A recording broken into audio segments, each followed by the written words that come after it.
Pemirsa, saatnya kami hadirkan sejumlah informasi utama dalam Top Topik berikut ini.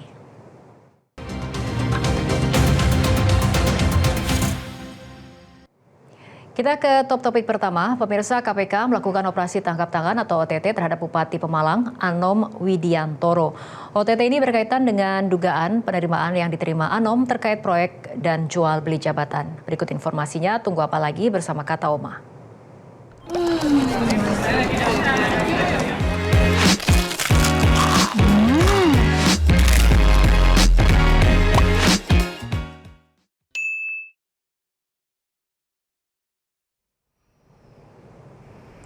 KPK turut mengamankan uang tunai senilai 2 miliar rupiah dalam OTT ini, namun lembaga anti rasuah belum menjelaskan mengenai proyek apa yang diduga dilakukan oleh Anom.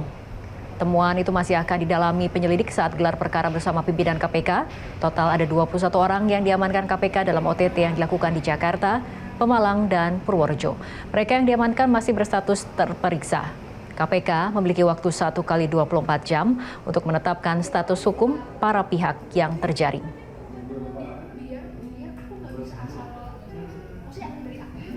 Benar bahwa KPK melakukan kegiatan penyelidikan tertutup yang kemudian terjadi peristiwa tertangkap tangan terhadap para terduga pelaku tindak pidana korupsi di wilayah Kabupaten Pemalang.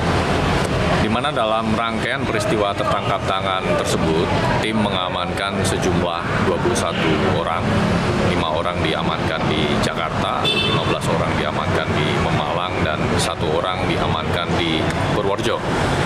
Adapun dari 21 orang tersebut, nantinya 12 orang akan dilakukan pemeriksaan lebih lanjut di gedung KPK Merah Putih. Dari 12 orang tersebut, 5 diantaranya yang diamankan di Jakarta saat ini sudah dilakukan pemeriksaan di Gedung Merah Putih KPK. Selain mengamankan 21 orang, tim juga mengamankan barang bukti, diantaranya uang tunai sejumlah lebih dari 2 miliar rupiah. Dan tentunya barang bukti lainnya juga diamankan dalam rangkaian peristiwa tertangkap tangan ini. Sementara itu, Gubernur Jawa Tengah Ahmad Lutfi menyatakan prihatin atas terjaringnya Anom dalam OTT KPK bersama 20 orang lainnya. Ahmad Lutfi mengatakan dirinya masih menunggu keterangan resmi dari KPK. Menurut Lutfi, dugaan tindak pidana korupsi merupakan tanggung jawab personal dan bukan institusi. Ia menegaskan penindakan dilakukan kepada individu yang memenuhi alat bukti sesuai proses hukum. Terkait dugaan jual beli jabatan, Lutfi menegaskan pemerintah Provinsi Jawa Tengah menerapkan sistem merit dalam pengisian jabatan dengan prinsip no titip, no jasa penitipan. Bahkan jika ada praktik titip jabatan di lingkungan pemerintah provinsi akan ditindak tegas.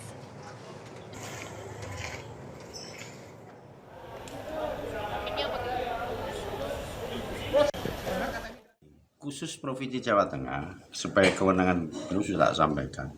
Jabatan itu adalah amanah satu. Yang kedua, saya ucapkan terima kasih kepada para senior-senior Provinsi Jawa Tengah terkait jabatan kita, khususnya di Gubernuran Jawa Tengah. Gubernur yang dulu sudah menciptakan namanya merit system. Merit system itu apa? Kita sudah punya sistem.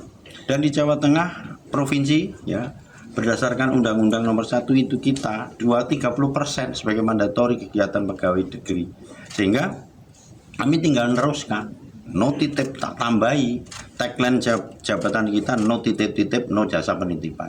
Tidak ada titip dan tidak ada pakai jasa penitipan terkait jabatan. Kalau ada, jangankan KPK, saya sendiri yang akan nindak. Pas panjang 2026 ada 11 di sampai... Provinsi Jawa Tengah belum ada, provinsi ya, sampai coba-coba menggunakan uang, apalagi bayar. Semuanya merit system, baik itu BUMD, BLUT, apalagi pegawai. Nah, di wilayah sudah saya sampaikan, tolong kita ini adalah pejabat publik. Jangan sampai mengambil kesempatan menyalahgunakan wewenang. Dengan wewenang itu diberikan kepada bawahan kita dengan menggali sesuatu. Seorang pemimpin itu hanya satu yang boleh diambil, yaitu tanggung jawab.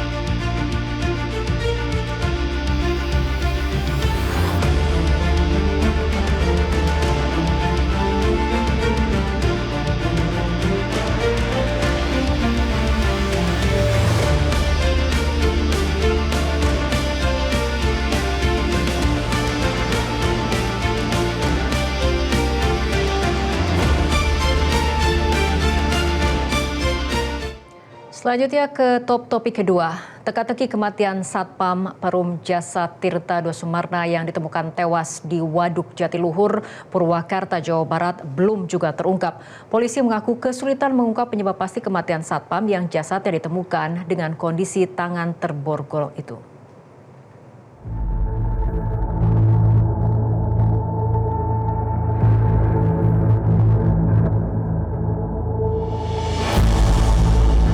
Polda Jawa Barat terus berusaha mengusut penyebab pasti kematian Satpam Sumarna yang ditemukan tewas dengan kondisi jasad tertelungkup di perairan dengan tangan terborgol di Waduk Jatiluhur, Purwakarta, Jawa Barat pada Jumat 24 Juli 2026. Menurut Kapolda Jawa Barat Irjen Pol Pipit Trismato, hasil otopsi menunjukkan Sumarna meninggal dunia sebelum ditenggelamkan ke Waduk Jatiluhur.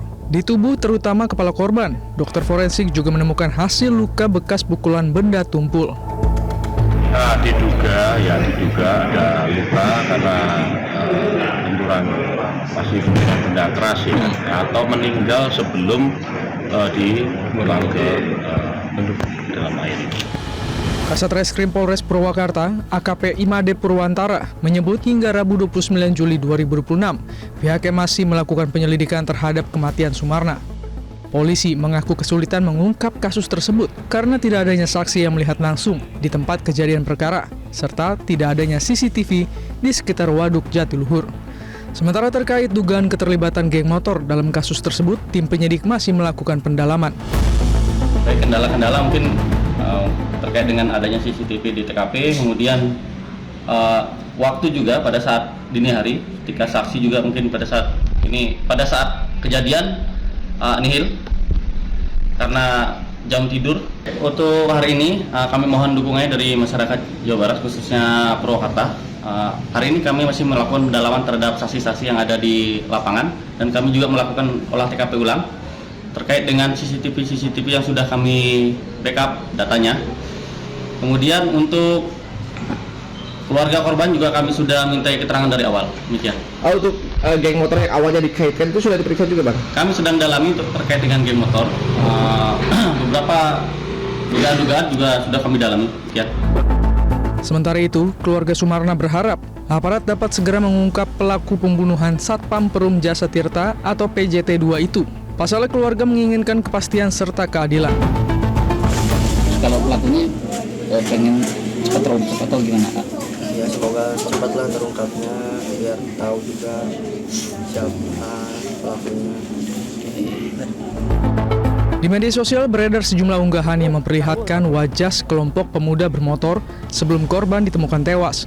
Informasi yang berkembang viral di masyarakat menyebutkan bahwa korban Sumarna sempat menegur kelompok geng motor tersebut saat sedang berpatroli.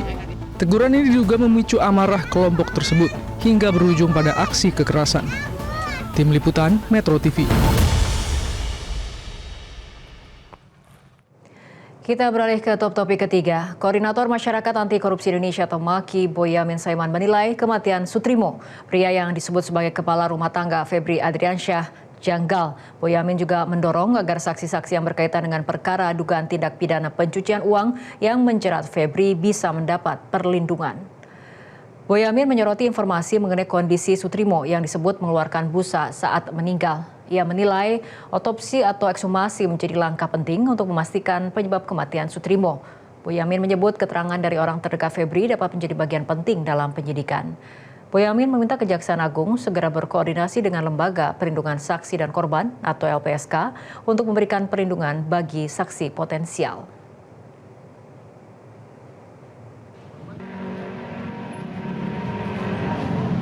Janggal gitu, karena berdasarkan informasi yang terima bahwa yang bersangkutan sempat pulang kampung dalam keadaan sehat-sehat saja. Waktu pulang kampung dan tinggal sekitar 6 hari di kampung ya sehat-sehat saja, tidak menunjukkan gejala sakit, apalagi gejala sakit jantung itu juga nggak ada. Nah tiba-tiba ketika pulang selang beberapa hari kemudian kok meninggal, kan gitu. Menurut saya janggal kalau itu. Paling tidak ini untuk menghindari kesimpang siuran, kecurigaan segala macam, maka polisi harus melakukan otopsi.